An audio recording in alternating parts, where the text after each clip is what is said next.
delays. 26 belong to Delta.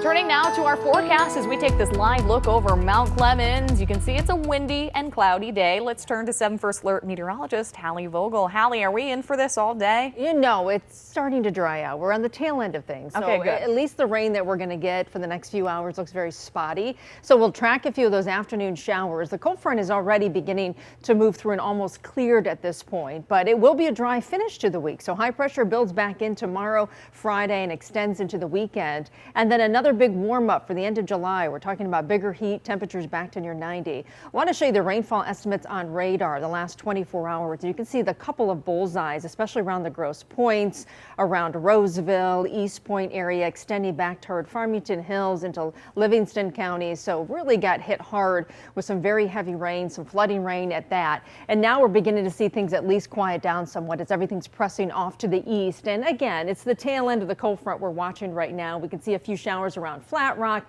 extending into Ontario, back to the west, just south of Dundee through Monroe County. You see Luna Pier is still under marginal risk, so we're likely going to start to see a few more storms developing very close to the southeast corner of Monroe County over Lake Erie, pressing eastward as we go into the afternoon. So we're on a close border, but it looks like it's going to develop just off to our east. 72 degrees right now, northwest wind at 10 miles per hour, humidity at 78%. Now we started warm this morning at 67 degrees, 65 is what we average, and 84 is an average high. Not going to get there today, but we'll surpass that here in the 7-day coming up. But 105 is the record back in 1934. 73 degrees in Ann Arbor, 71 in Pontiac, overcast, and 70 for you in Howe. So these temperatures are a little bit cooler than yesterday. You remember it was a hot one, so we're about 5 to almost 10 degrees cooler when we do a comparison to this time yesterday, 9 in fact, up toward Port Huron. And our dew points are in the low to mid 60s for most areas, even upper 60s. That is tough when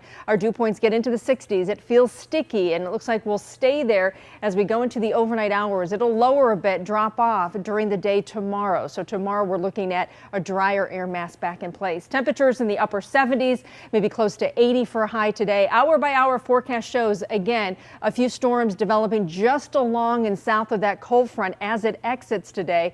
A few spots still dealing with some rain into the early afternoon before we start to dry out tonight. High pressure builds in nicely for the remainder of Thursday and Friday into the upcoming weekend. So our high temperatures today, I think a lot of us will stay in the 70s with the cloud cover, the recent rain, maybe close to 80 in the city. A clearing sky tonight, dropping down upper 50s to low 60s for overnight lows and near 80 for Thursday, Friday. And there's the bigger heat starting Sunday, 87 for a high. Showers and storms return, at least that chance on Monday, with temperatures near 90.